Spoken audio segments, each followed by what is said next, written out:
يجيب لك تاريخ المنطقة من السبعينات. أخذ واحدة للأمير سلطان الله يرحمه. هذه الصورة من النايف مع سيف، وهذه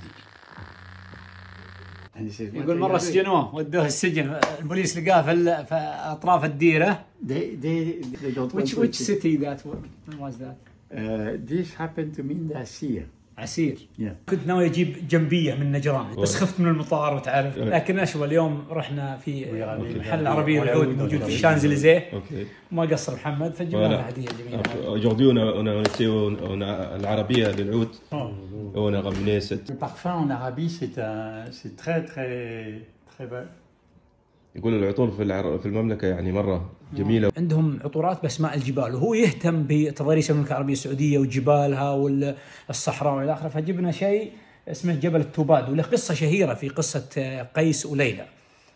Thank you. يقول ما نلمس، هذه هدية خيرة مرة. هو تم تكريمه من وزارة الإعلام، يستاهل. You said when you die you wish you left some of your remains in Najran or Wadi Najran. Yeah. Why? Yeah. It is a real love story.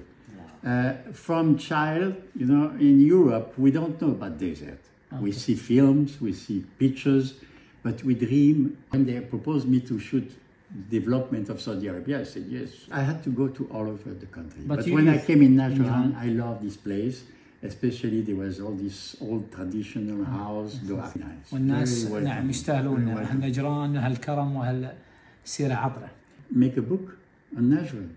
And Emir Fahd al-Sidri said yes. Okay. والأمير فهد السديري ذاك الوقت إنه يأخذ له أمر وإنه يطبع أكثر من 4000 نسخة. Who is عطران? That's a big guy. That's a big one.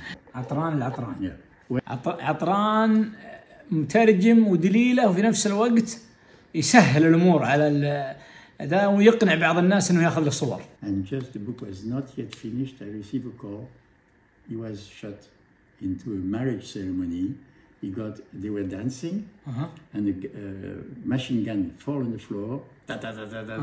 And he got shot. Oh God! And on that book, at the last minute, I dedicated the book to his name. بس عطران ما قد شافها، لأنه هو أرسلها هنا تحمض، والكتاب يطبع في سويسرا، ويوم جاب يرسل النسخة منه يقول عطران مات في حفل زواج. عطران العطران الله يرحمه ويسكنه في سيح جناته، وإن شاء الله أن عياله وأحفاده الآن يشوفونه. خلوني أحط إهداء للمرحوم عطران العطران صديقي ودليلي. الله. My dream, what I wish is that this whole collection, it's about Saudi Arabia. It will be much better that this collection be in Saudi Arabia. الله ما أجمل الكلام يا جماعة. إنه هذا إرث يتعلق بالمملكة العربية السعودية. أنا أتمنى أن أي مسؤول ممكن له ارتباط أو علاقة بهذا الموضوع إنه يحفظ هذا الإرث ويرجع للسعودية.